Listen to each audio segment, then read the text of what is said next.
waited a couple days to make this video, thinking that surely one of you would make it before me and I wouldn't have to be the one, but since it's been days and nobody's done it, here we go!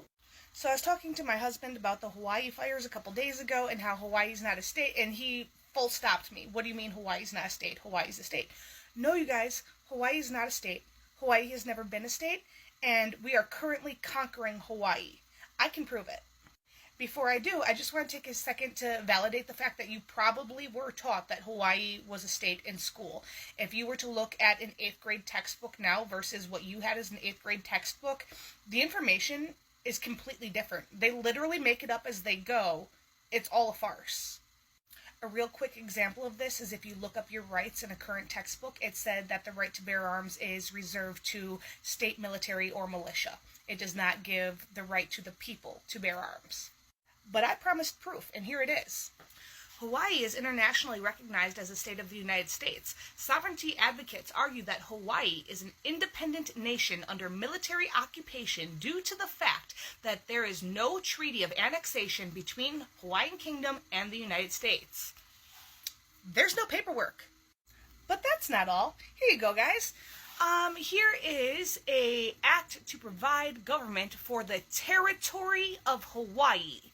Hawaii is not now, nor has it ever been a state. It has always been an occupied territory. It has been an ally. That is why aid took so long to get there. If they were a state, aid would have been there the next day. They are not a state. They are an allied nation. It takes us time to get supplies to allied nations. But why are we conquering Hawaii? Well, see, that's what they really don't want you to know. Aside from the fact that Hawaii is not a state, the reason that they are conquering Hawaii is because of the billionaires who own about half of the island.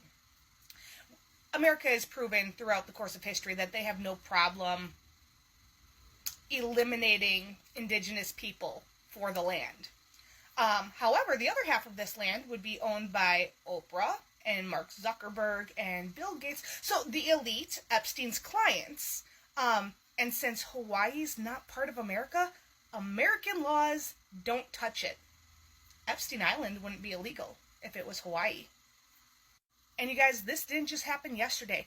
We have been trying to steal Hawaii for so long that we are being prosecuted for several war crimes against them, as can be seen here.